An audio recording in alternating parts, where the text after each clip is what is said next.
Nous sommes dans la haute montagne, une montagne qui n'a pas encore de nom. Mais elle est riche d'herbages, de grottes et de sources d'eau pure. Et depuis longtemps déjà, des chemins de transhumance traversent les cols et les vallées, abritant et abreuvant en route les bergers et leurs troupeaux. Un homme marche sur ce chemin. Cet homme n'est pas tout jeune, 45 ans environ, mais il semble solide et bien équipé pour la route. Il vient de la vallée, il monte le col qui le mènera de l'autre côté, car il rentre chez lui et la route est encore longue. Il porte une cape faite d'herbes tissées contre la pluie et un lourd manteau de peau de chèvre et de mouton, mais son manteau est ensanglanté. Et sa main saigne encore un peu, il est blessé, gravement coupé, jusqu'à l'os. Pourtant il ne se presse pas. Il a son couteau, sa hache de cuivre et son carquois avec encore quelques flèches.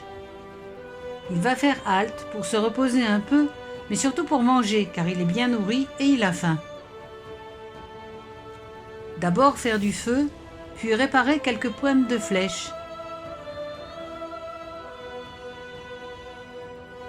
Puis une belle tranche de cerf, une bouillie de farine, quelques feuilles de fougère, quelques érelles, un vrai festin.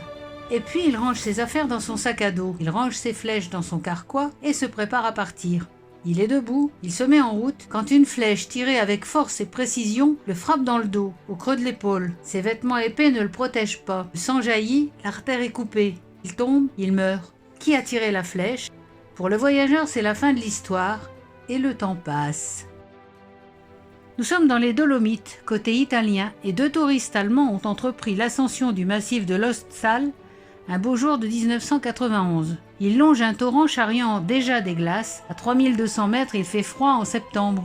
Et soudain, ils tombent littéralement sur un corps, à moitié enfoui dans la glace. Vraisemblablement mort depuis un moment. Ils redescendent en vitesse prévenir les secours en montagne, ne sachant trop que croire. Le corps est transporté à l'Institut médico-légal d'Innsbruck et le procureur local, pensant à un crime, porte plainte contre X. Mais les spécialistes qui l'examinent le trouvent très très vieux, sans doute plus de 5000 ans. On le baptise Ötzi, du nom du massif où il a été découvert. Et on l'installe dans une chambre très froide du musée de Bolzano, en Italie.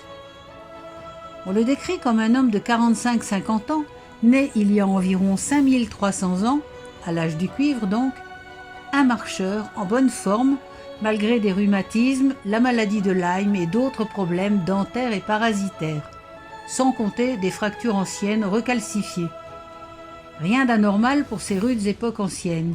Il est couvert de tatouages cousus, des lignes, des croix, situées sur les zones du corps sujettes à la douleur. S'agirait-il d'équivalent de notre acupuncture? Mais c'est à partir de 2008, avec les techniques modernes, que Ötzi va livrer tous ses secrets.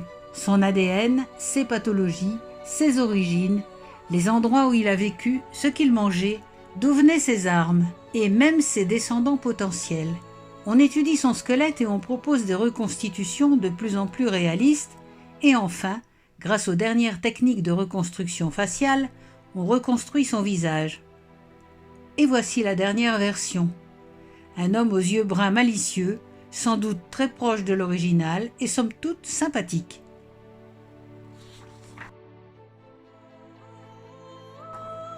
Ötzi a-t-il livré tous ses secrets? Presque, car on ne sait toujours pas qui était Ötzi. On connaît son âge, 5300 ans, plus ou moins 45-50 ans. Sa hache de cuivre était un objet précieux, non fonctionnel, peut-être un symbole de pouvoir. Il n'avait pas les mains calleuses d'un cultivateur ou d'un travailleur manuel. Il transportait des champignons médicinaux, alors marchand, guérisseur.